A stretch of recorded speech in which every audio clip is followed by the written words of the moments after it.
सुजाता द्वारा दी गई खीर व भोजन करने के बाद सिद्धार्थ के शरीर व मन में नई शक्ति का संचार हुआ।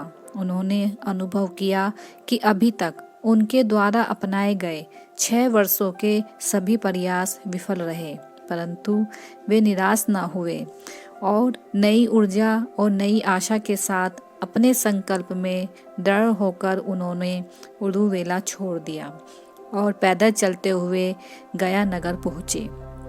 वहाँ उन्होंने एक पीपल का वृक्ष देखा। उन्होंने वहीं बैठकर ध्यान लगाने का विचार किया। सिद्धार्थ वहीं पीपल वृक्ष के नीचे अपनी उद्देश्य की खोज में ध्यान लगाने बैठ गए। 7 सप्ताह तक लगातार ध्यान करने पर अंत में अंधकार मिट गया। ज्ञान का प्रकाश हुआ। उन्हें नया मार्ग मिला, संबोधि प्राप्त हुई। ये नया मार्ग क्या था? संबोधि प्राप्ति क्या थी? नया मार्ग, मध्यम मार्ग जो बुद्ध ने खोज निकाला। उन्होंने विचार किया कि संसार में दुख है और इस दुख को दूर करने का सांख्य दर्शन के पास कोई उपाय नहीं है। उन्होंने आगे विचार किया कि दुख का कारण है, उस दुख को दूर किया जा सकता है और दुख के उपाय हैं। इन सभी प्रश्नों के उत्तर मिल जाना ही सम्यक संबोधि है। यहीं पीपल वृक्ष के नीचे सिद्धार्थ को मध्यम मार्ग का ज्ञान हुआ, इसीलिए पीपल वृक्ष बोधि वृक्ष कहलाता है। ज्ञान प्राप्ति से पूर्व सिद्धार्थ बोधिसत्व थे। बोधि प्राप्ति के बाद वे सम्यक संबुद्ध बने।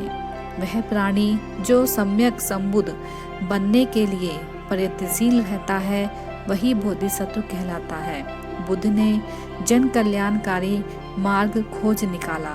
दुख का कारण तृष्णा है। तृष्णा यानी कि इच्छा, और तृष्णा से मुक्ति ही दुखों से मुक्ति का मार्ग है। वही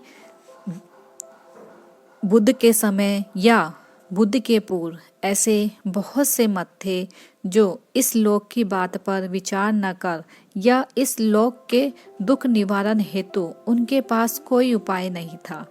कल्याणकारी मत से वे अनभिज्ञ थे।